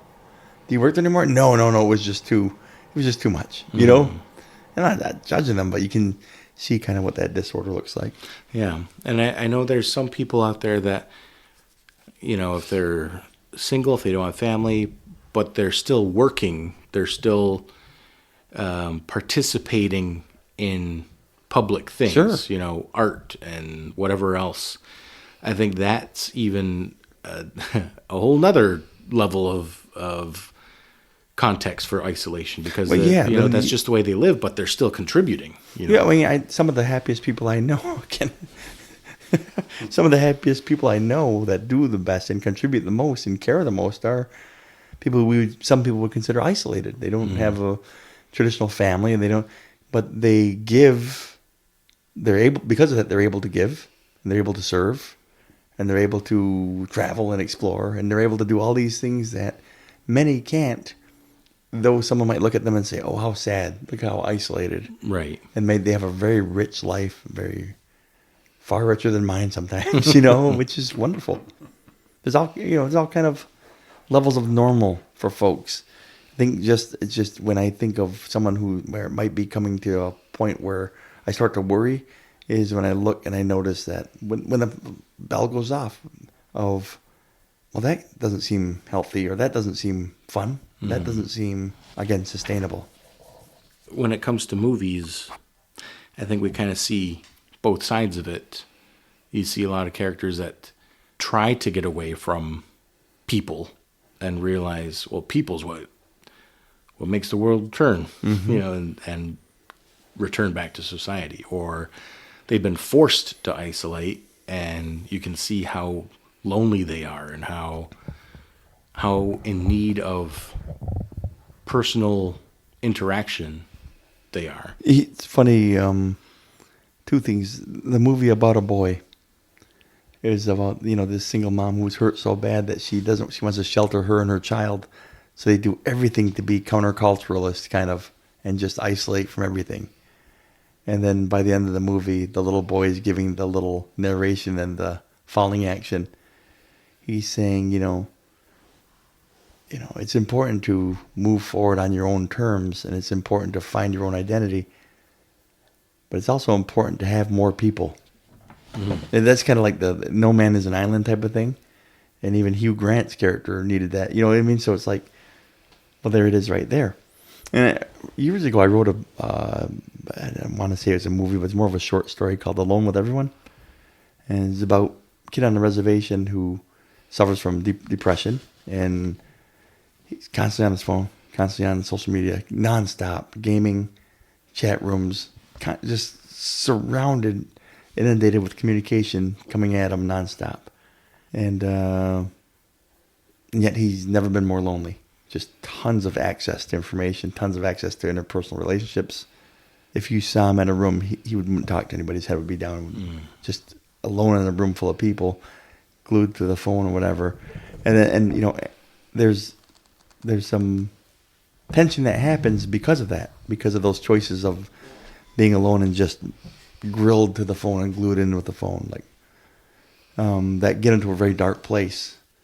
Won't get too much into the dark depression of it, but there's a suicide attempt type thing, and how it ends up being a smiling moment, finding Mrs. Banks, Mr. Banks moment is the resolution. Is this person ends up hosting a radio show called Alone with Everyone, and it's like a midnight radio show, and it's and it's kind of, he uses his stories and things to kind of, he's a DJ at night, like a midnight shift, 11 to 7, and everybody at night can listen to the show, and he plays music and stuff and talks about stories that got him through it. And as all of us are aware, it's never been made, as most movies and things that I've ever done, but I was very proud of it because it kind of addressed this idea that you can be in the middle of tons of things going on. You can see people, and they look like script, and they look like they're just big family, friends, and the life of the party. They could be more alone than just absolutely alone than and it can pull them to really dark places. And a movie that'll never be made is, Alone with Everyone. But the idea is that, it doesn't have to look like the Hollywood lonely person. It doesn't have to look like the Hollywood isolated person. Someone that can look the most adjusted, and sometimes where suicide comes in, and they might be the loneliest isolated person and they just put up all these fronts and all these false looks to not appear that way, and even lean forward into the other to look super outgoing. And it's, I think, what was it, last month? It's like Men's Health Month and Mental Health Month or whatever, and it's like, it's always been a big part of who I am to tell people, check on each other, ask, And we're tough guys, whatever. But it doesn't hurt to ask someone how they're doing. It doesn't take long. Anyway, that commercial needed to be thrown in there. I'm going to ask you guys this. Is isolation a natural human thing? When going number 2, yes. For you, Nothing more maybe. natural. For you. Tin Man, let's go. Oh, you got the tandem, do you? Well, We sit this way and this way. We sit like this way. Yeah. You don't sit that way because it locks in. Well, you clasp the hams so you guys can stand up at the same time. Oh, jeez. Crisscross applesauce. Spoons in the bowl. So I ask you guys, That's a serious question that I... is isolation a natural? Is it natural for humans? I think so. I think a level of it is. I do. I think it's a natural thing to need time away.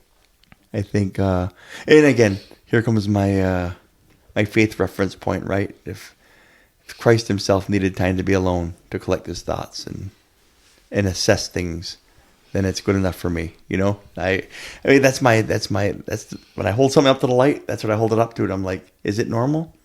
I don't know. Gosh, if I had a blueprint, oh, there's my blueprint. Yeah, it is normal because the creator of heaven and earth that was embodied as a Hold it person. up to the light. Yeah, that needed that. And, if I don't have a true north, that's it right there, So I would say that it's normal.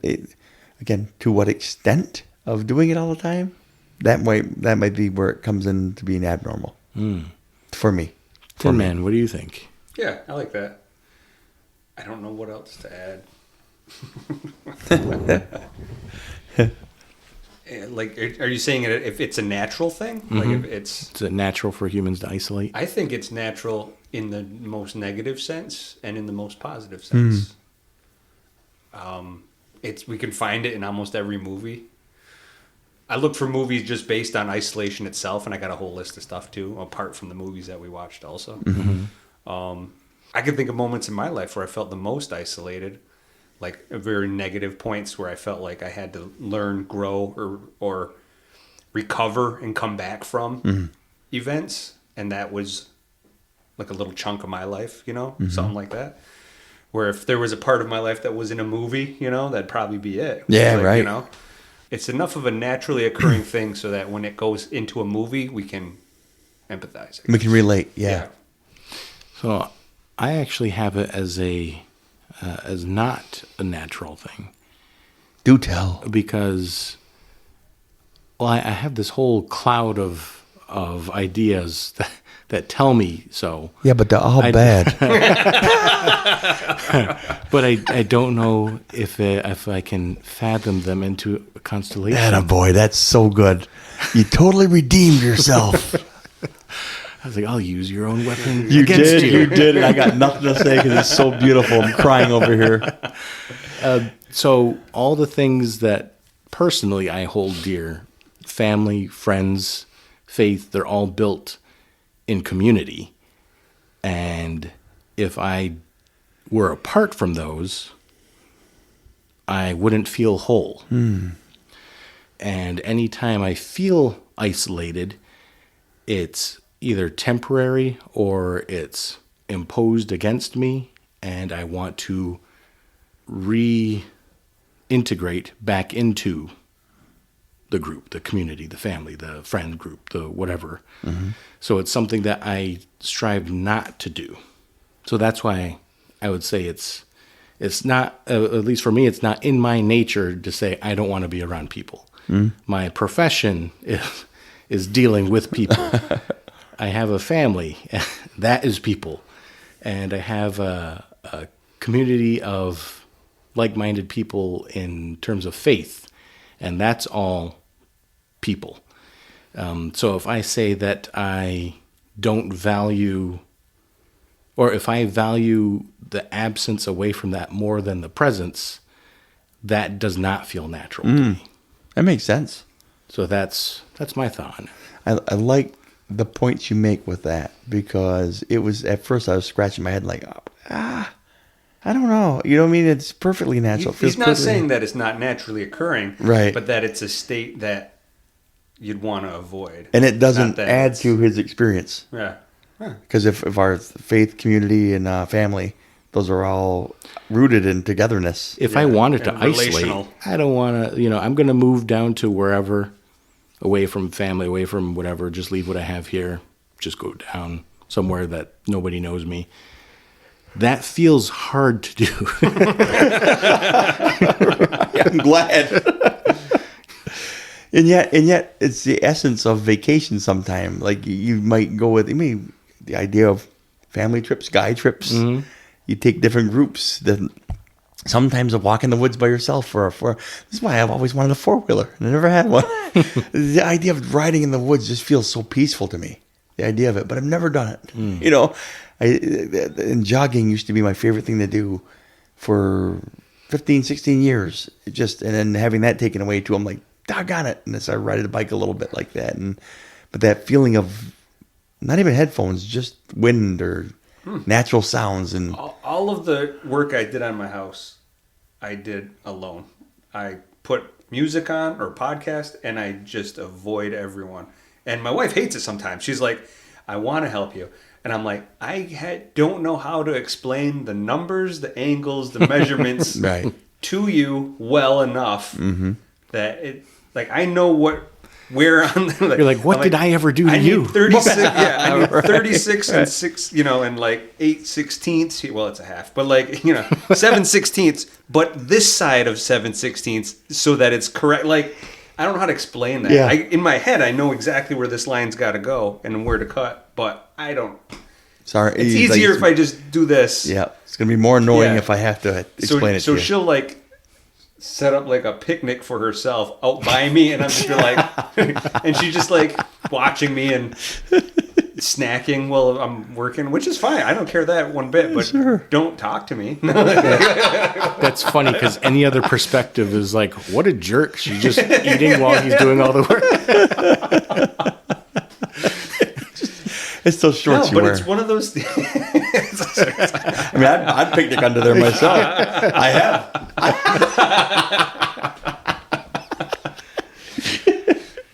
Insert Jimmy Bissell shorts jokes. Not this Jimmy.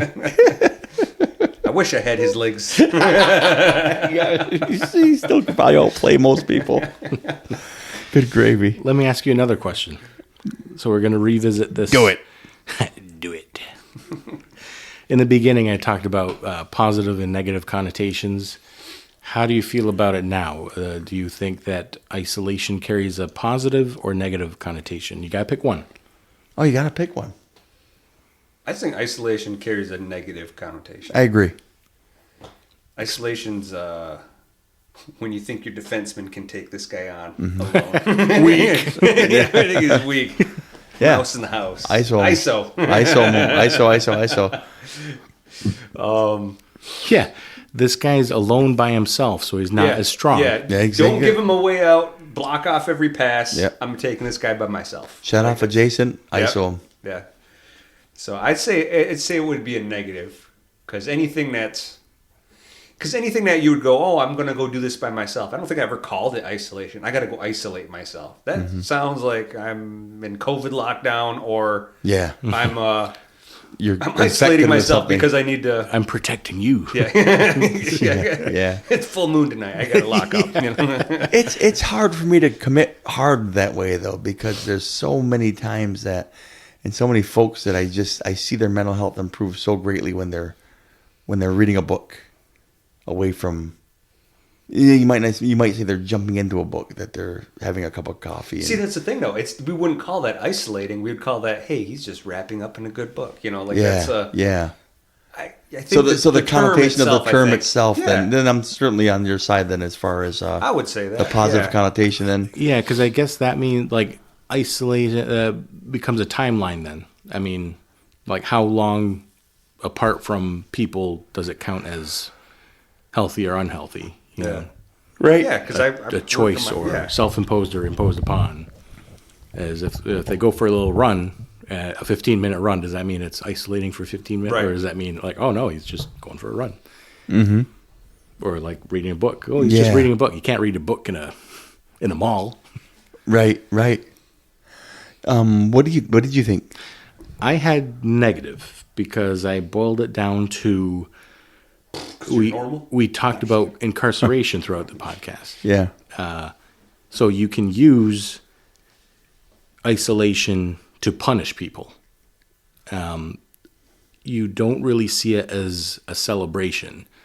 I mean, like, K-Max, it's your birthday. We're going to let you be alone by yourself for the day. I mean, sometimes it sounds fun, but he's looking enjoyable just thinking about it. But on the whole, though, if you told like, we're going to leave you alone. Yeah. I mean, like, it doesn't... Like, picture you going to work and your office is on the far end of the... Oddly, it is. But you have no classrooms around you. You don't see any of the other teachers. Like, I think the mix, seeing the people. I do like the mix. I do like the socialization. I do. And it's funny you mentioned that because it's exactly sometimes why I love my room. Because I can be a part of the fray if I want to. Yeah. But I certainly don't have to. There's a peace that comes with being able to keep my foot over here. Somebody might have moved you there intentionally. I remember when I first went there, he offered me a room that's right in the hub of things, right near Nevins, Mr. Johnson. Yeah. And then he showed me this room. And I said, he was getting another sentence out. And I said, this room. And he said, why? I said, did you see where the other room was located? It was right in the middle of everything. And I like people. Well, you guys know, I love people. I love being in the hubbub of things. And right, it's almost panic-inducing sometimes, right? So there's a lot of peace in having ability to have the choice, yeah. Right? I can go join the fray anytime I want to walk down that hall. But very often I prefer to have, you wouldn't think that of me, but I prefer to have my room way down where it is because you have to be intentional if you're coming to see me. Yeah. You can't walk by and say, I happened to walk by. No, you didn't. You came down for a reason. But no. With the Vaz said, though, the very, very easily negative connotation to it, right? You can weaponize isolation. We talked about like Mean Girls, like, someone walks by and you just turn around or you purposely don't talk to someone. I look at the opposite of it being inclusion. And inclusion is a beautiful word. Mm-hmm. I'm including you. I'm going to call you. I'm going to invite everybody. You're invited. You'd rather hear that you're invited to not getting an invitation. You'd rather hear you're invited. You know. Now, if it's I'd rather turn down an invite than not get invited. Yeah. Or unless it's your 5th grad party and I don't have any more money for God's sake. You're all going to get married at once at the same summer.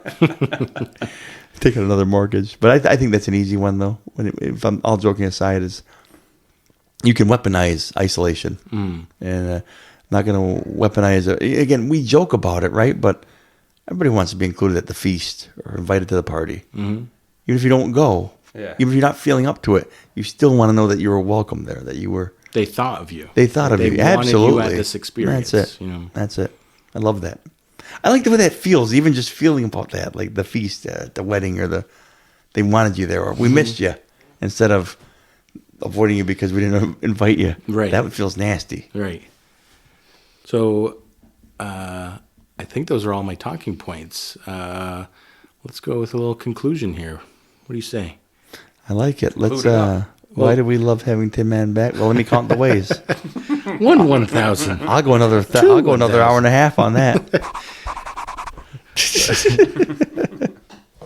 So I wanted to put out there that yes, most movies are fiction, but they are based on human observation, and their intent is to entertain and relate to our emotions and experiences. Therefore, I think they can be valid tools in understanding human nature and human interaction. Isolation exists in just about all of our film selections from the podcast anyway. It would seem that that extends to probably most movies in general. Whether a character starts from isolation, endures isolation, escapes isolation, or results in isolation. It seems like that's just, even though we think it's not natural, it seems to happen to everybody. It's something that we have to get through, kind of like grief. K-Max or Tin Man, any other thoughts on isolation? I'm if it's anything like grief, I really enjoyed, oddly enough, the main and follow-up pods on grief.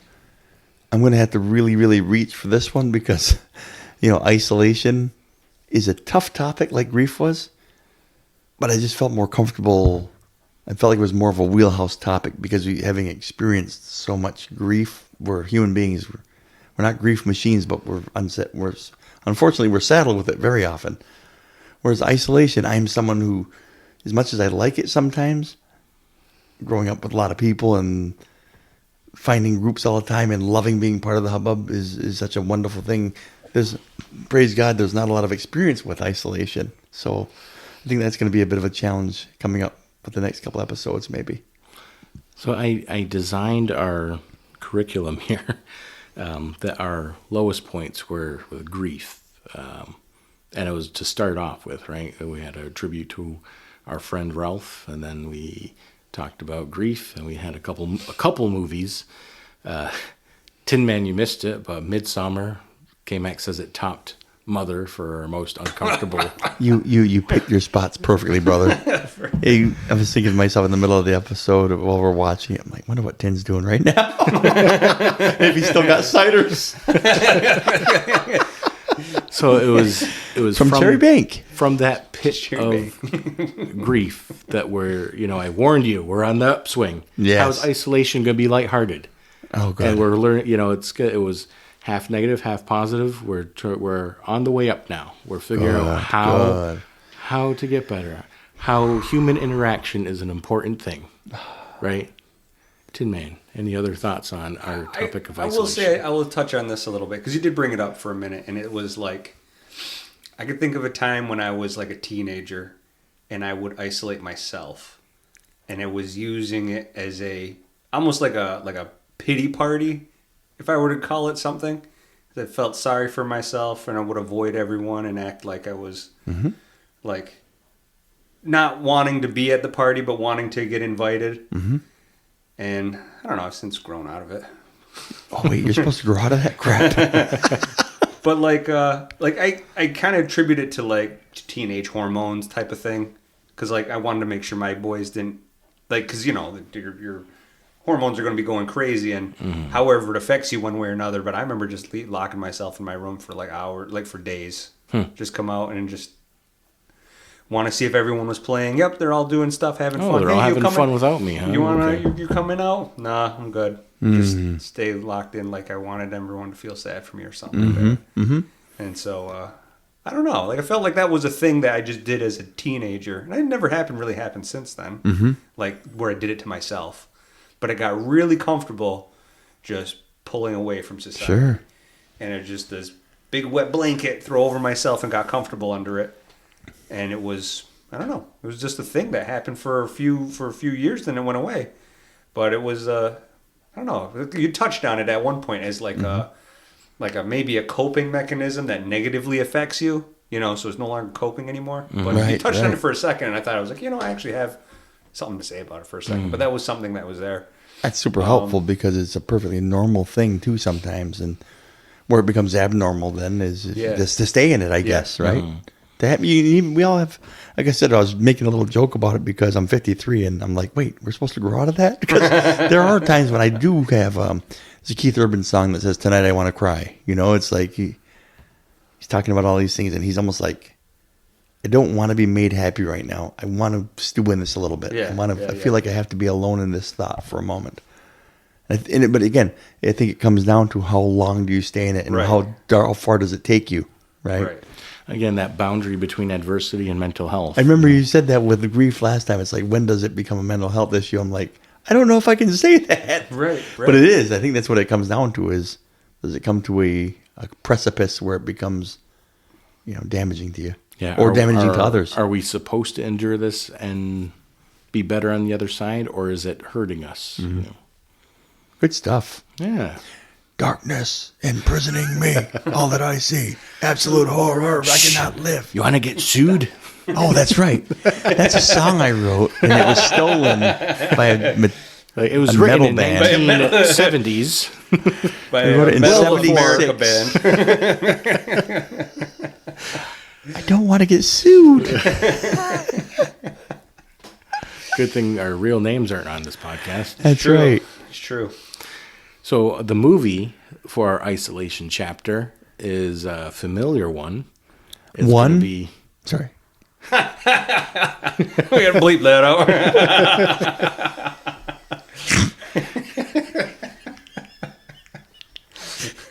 Cut it in post. Heard it. I own it.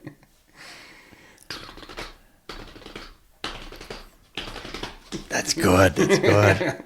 That's where the boy gets it. Yeah. So it's going to be the 1987 classic, Planes, Trains, and What? Automobiles. Now we got a movie that I cannot wait to watch multiple times in preparation for Thanksgiving. First of all, That Veronica Vaughn. is one hot. Anyway, look at that. Wait, you pulled me out of the miry clay with this one, my friend. We go from Midsommar that you missed. God bless you. Midsommar Depression Fest. to this to Planes, Trains, and Automobiles. I'm glad you stuck with me because I remember I'm trying to bring out the importance of human interaction. Okay. So we had to start by displaying how desolate it could be. Okay. I'm glad to do it. Without the dark, it's got to rain sometime. Yeah. And then now I know what the sunshine will feel like with planes, trains, and It's automobiles. always darkest before dawn. And so timely to watch it. Yes, one of the few Thanksgiving movies. The preeminent Thanksgiving movie, in my opinion. Tin Man, will you be gracing us with your presence? I don't for know. This I one? don't know. We'll see. I'll watch it. Well, I don't know. I'll watch the movie, and if I can make You it, can make it out invite there. me. I might say no. Just like being invited.